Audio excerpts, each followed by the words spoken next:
I grew up in Philly. I have a really big family. I am the oldest of 7 kids.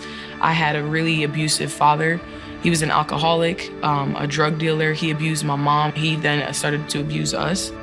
And then that resulted in even my mom abusing us. And my older brother then eventually started to abuse us. He started to sexually abuse me. And I was so mad I couldn't tell anyone until that resulted in me being cold-hearted, and I just wanted to fight, and I was just angry all the time. Growing up the life that I lived as a child, I really did not have good relationships with men, point blank, period. Every man abused me or took advantage of me until I met Xavier. And Xavier, I met him in high school in 10th grade year. Xavier would then just allow me to stay in his classroom during lunchtime, and I would spend time with him all the time. Certain days I would only go to school just to see Xavier. Like, he was the only man in my life that I appreciated and that I felt safe around. There was one time where he asked me to help him write these things on these cards, on these invite cards.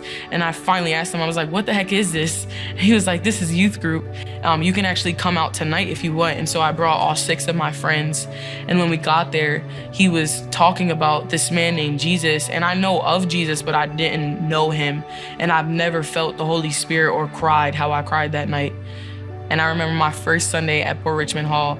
That's like when I gave my life to Christ. It was the best day ever. At this point, I'm following Jesus and I'm being discipled by all my youth leaders, but I still had parts of my life that I didn't surrender. I still was finding validation in my romantic relationship with my ex-boyfriend, and I really was trying to hide that from the church, and I wasn't trying to let anyone in.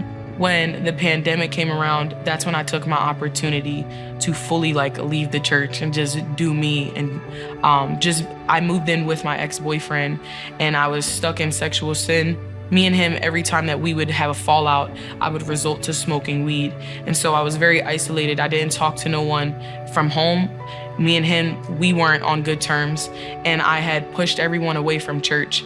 And so I was really in a dark place. But I do remember Xavier and all my youth leaders would not stop texting me. They would not stop calling me, trying to reach out.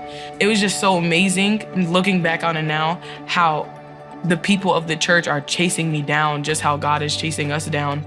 And I did not deserve it. And Xavier did not give up. Even after Xavier was chasing me down, I still wasn't trying to surrender, and I was just still trying to do my own thing. It got to a point where my mom had kicked me out. Me and my boyfriend completely broke up, and we just wasn't cutting it anymore. And no matter how many times I got high, it literally was not helping anymore. And so I just called Xavier back up, and he welcomed me with open arms, and that's something that I really needed.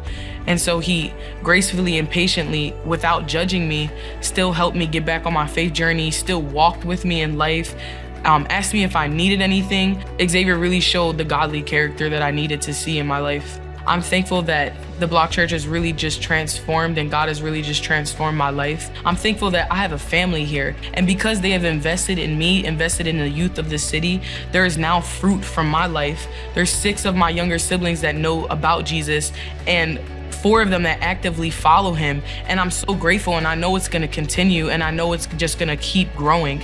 And this is why the Block Church needs to stay in Philadelphia. This is why we the church, need to stay in Philadelphia, continuously reaching people for Jesus, for stories like mine. And I know that other people are going to experience the same transformation that I experienced.